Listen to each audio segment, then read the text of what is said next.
मैं तो कोई गोवा में जबरदस्ती विकास करना नहीं चाहता। जहाँ के लोग चाहते तो करें, नहीं तो मैं तो प्रोजेक्ट ड्रॉप करने के पीछे लगा। It is up to you whether you want it or not. हमारा कोई इंसिस्ट नहीं है। ड्रेजिंग ऑफ रिवर्स तेजे इम्पॅक्ट आमचे फिशरमॅनांक भावांक आनी टुरिझम इंडस्ट्री कितली बसली अंदाज लायला तेजो तो म्हणटा beautification of rivers. Beautification of rivers cannot happen by dredging. Beautification of rivers can only happen by preserving our khazan lands and alongside the bed. गोंयांत एक हिस्टॉरिकल पब्लीक हियरिंग जाल्लें एप्रील-मे.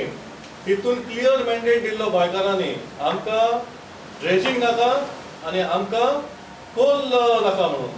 गडकरीन स्टेटमेंट केला तेचेर आमकां गोंयकारांक बरें दिसलां. कितें म्हणून तो सांगता जोरी तर गोंयकारांक आनी गोंयच्या लोकांक कोल जो पळय नाका जाल्यार आपूण महाराष्ट्रान वता म्हण वेलकम तेका. आनी ह्या उतराक तेका देव बरें करूं आनी तेका 100 वर्सां मेळो. तो म्हणटा रिवर आमच्यो आपूण दिल्ली घेवन वचना म्हण. तूं दिल्ली व्हर नाका आनी त्यो ड्रेजूय करपाक चिंतनाका. गोवा अगेन्स्ट कोल जो नितीन गडकरीन पयर स्टेटमेंट दिला की आपण विजयदूर नाल्यार कारवार कोल हँडलिंग वतलो म्हणून आमी गोवा अगेन्स्ट कोल हे वेलकम करता.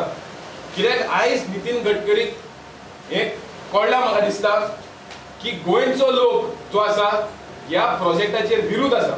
पूण आमी कितें म्हणटा जे लागीं पोर्ट आहा जे आंध्र प्रदेश ना छत्तीसगड लागीं पोर्ट आहा थिंगा वचचें.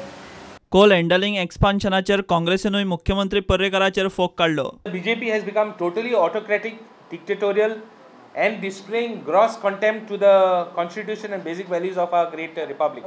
So हांव मनोहर पर्रेकर बाबा सांगता गडकरी आनी तुमी दोगांय एकठांय जावन जर तर कितें डील करूं सोदताय गोंयकार पिशनाय. हेज पयलीं तुवें जायते सांगून जायते डील करता म्हूण सांगून तुवें आमकां उडयल्ले काँग्रेस गव्हर्मेंट उडयल्लो आनी आपण सत्ते जाल्ली. आज सत्य तुझे तकले मारलो हा. I've been taking last assembly. I took up in the assembly.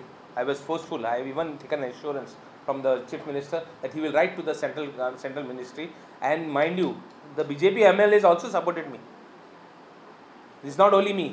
And one more thing I'm telling you, I told him that from 10,000 metric tons, they want to increase it to much more. Take public hearing, see the dissent of the people. And he had assured me that he would write a letter. Till today, he has not given me the copy. I have even reminded, I have sent him a reminder letter that he has to write a letter to the MOF. To the Union Ministry of Environment. NIOचे एका कार्यावळीक ब्रेस्तारा गोंयांत आयिल्ले कडेन गोंयच्या मिडियान केंद्रीय पर्यावरण मंत्री doctor Harshavardhana कडेन MPTच्या कोळशाचे विस्तार प्रकल्प आनी प्रदूषणाचो प्रस्न काडलो. ताणें थेट प्रधानमंत्र्याक बोट दाखयलें. जे चल्लां ते खंय प्रधानमंत्र्याचे विजनान. Country is very gradually and very swiftly moving towards ensuring that we by 2022 we convert ourselves into 175 gigawatts of clean energy, and every state, of course including Goa, has to and is fulfilling its responsibility in that direction. Things cannot be changed overnight, but the country is very clear about it. The vision of the Prime Minister is very solid about it, and we have set up very powerful leadership examples at the international level also, which are being appreciated by the whole world. Bureau Report, Prudent.